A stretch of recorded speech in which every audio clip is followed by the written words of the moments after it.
اعوذ باللہ من الشیطان الرجیم، بسم اللہ الرحمن الرحیم۔ تم نے ان جیسے بننا ہے اور اللہ کے رسول صلی اللہ علیہ وسلم کی پیروی کرنی ہے، لہٰذا سب سے پہلے ایک فیصلہ کرنا ہے۔ جہاں بھی ہوں گے رخ اللہ کی طرف ہوگا، ہر فیصلہ اللہ سبحانہ تعالیٰ کی مرضی کے مطابق ہوگا، نہ اپنی مرضی اور نہ ہی معاشرے کی مرضی، بلکہ مرضی تو صرف رب کی ذات کی ہوگی۔ اسی کے ساتھ اپنی خواہشات، اپنی خوشی اور اپنے سارے صدموں کو شیئر کرنا ہے۔ جیسے قطب نما کی سوئی ہمیشہ نارتھ ساؤتھ گھومتی ہے، اسی طرح بندہ مومن کا رخ اس طرف رہتا ہے، قبلہ رو۔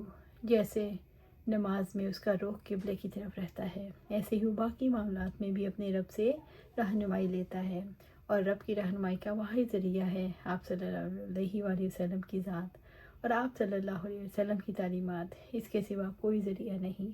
ایمان کا راستہ تو اللہ تعالیٰ سے تعلق کا راستہ ہے، اور پھر آپ یہ دیکھیں، جہاں تک سڑک نہیں پہنچتی وہاں تک گاڑیاں نہیں جاتی، وہاں تک قافلوں کا پہنچنا کتنا مشکل ہو جاتا ہے۔ یہ سڑکیں، یہ موٹر وے ہماری کتنی رہنمائی کرتی ہیں۔ اللہ کے رسول صلی اللہ علیہ وآلہ وسلم کا یہ بہت بڑا کنٹریبیوشن ہے کہ آپ صلی اللہ علیہ وآلہ وسلم نے اللہ تعالیٰ کی طرف جانے والا راستہ بالکل صاف کر دیا۔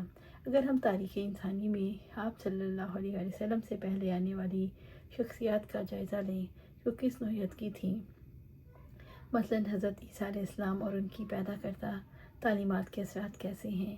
بندے اور رب کے بیچ میں فادر یعنی پادری آ گیا۔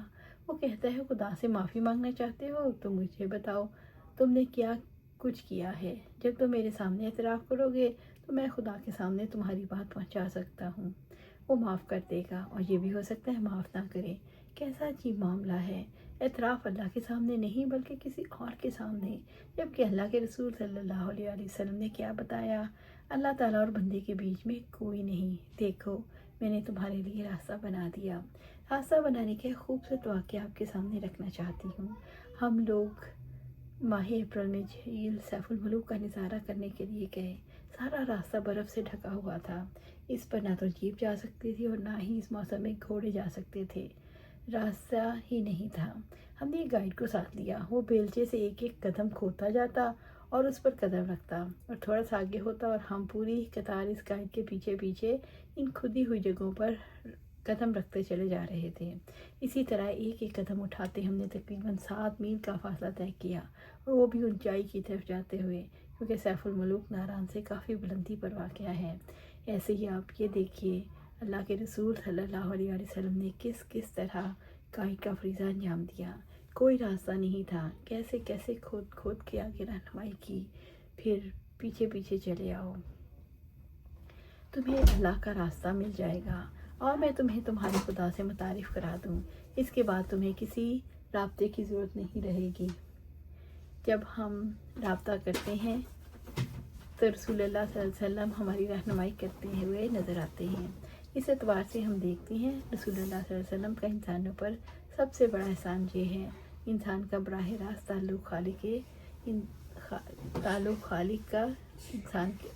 خالق انسان کے ساتھ جوڑ دیا، یعنی انسان اور خالق کا آپس میں راستہ جڑ گیا۔